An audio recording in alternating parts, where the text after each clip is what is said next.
لیکن رہتا سعودیہ ہے، دبئی ہے، تو وہاں 2 کلو آٹا 2 کلو گندم کس ریٹ سے دستیاب ہوتی ہے؟ وہاں ریٹ اور ہوگا ہمارے پاکستان میں. تو وہ یہ کہ اپنے پیچھے ملک میں فون کر دیں گی میری طرف سے ادھر دے دو، ایسا نہیں.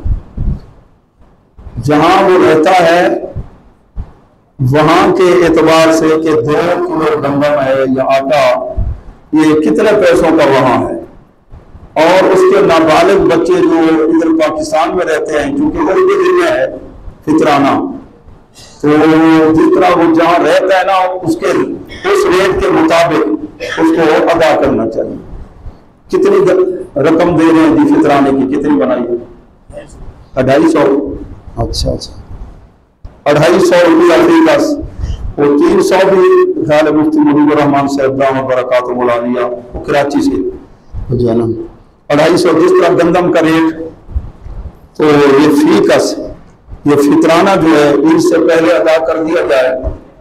تو باقی یہ جو گداگروں کو ہے زکوٰۃ یہ فطرانہ دینا، اس میں ذرا احتیاط کی ضرورت.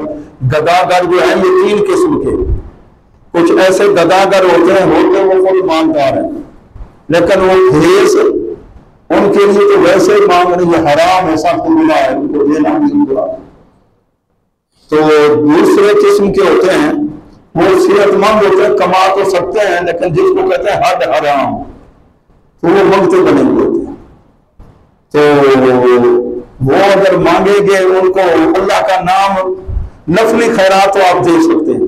حدیث پاک میں ہے کہ گھوڑے پر بھی کوئی سوار ہو کر آئے اللہ کا نام لیتے تو آپ اللہ کے نام کی عظمت کی خاطر کریں. باقی رہا یہ صدقات واجبہ فطرانہ ہے یا زکوٰۃ ہے، اس میں احتیاط کی ضرورت ہوتی ہے، یہ مستحق تک پہنچے. اچھا تو زکوٰۃ کا پیسہ جس وقت ہمیں کوئی مدرسے کے لیے دیتے ہیں تو یہ طریقہ ہے، یہ زکوٰۃ کا پیسہ نہ مسجد پر لگ سکتا ہے، نہ مدرسے کی عمارت پر لگ سکتا ہے، نہ معلمین کی تنخواہوں پر، اور نہ ہی یہ وقف کے لیے وقف کی چیزیں. زکوٰۃ کے اندر مین بات ہے کسی کو مالک بنانا جو مستحق ہے، تملیک شرط ہے مالک بنانا.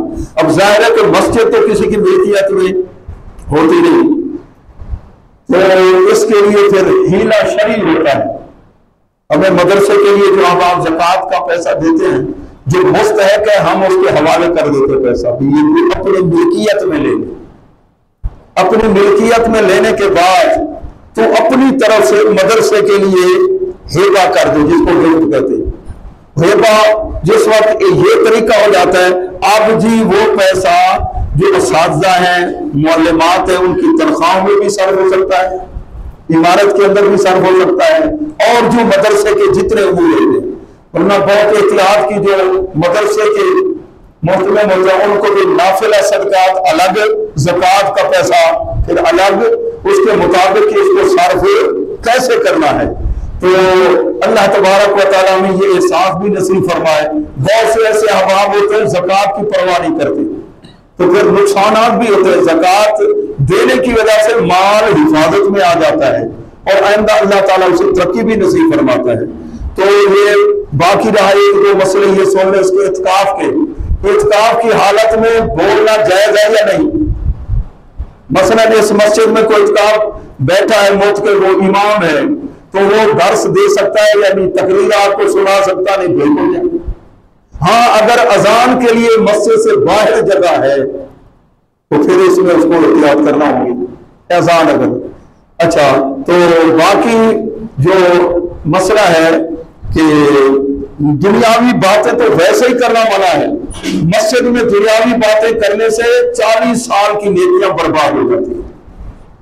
اعتکاف میں جب بیٹھے مسجد میں جس میں نماز جمعہ ہوتی ہے یا کم از کم 5 وقت کی نماز جماعت کے ساتھ، جمعہ کے لیے اور جگہ وہ جا سکتا ہے.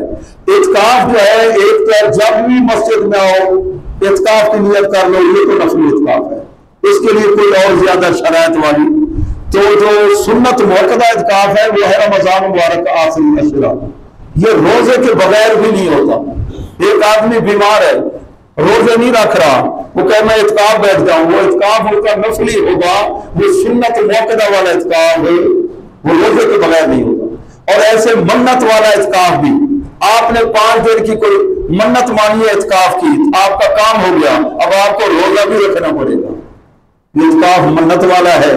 تو بغیر ضرورت کے مسجد سے باہر جانا منع ہے، طبی حاجت کے لیے یا شرعی حاجت کے لیے آپ جا سکتے ہیں۔ اگر کوئی نیت کر کے بیٹھ جائے، اگر کوئی قریبی فوت ہو گیا تو میں جنازے میں جاؤں گا، تو پھر اجازت ہے، پہلے سے ہو نہیں جاتے، تو اگر نہیں تو پھر مسجد کے اندر۔ تو اللہ تبارک و تعالیٰ میں فہم دین نصیب فرمائے۔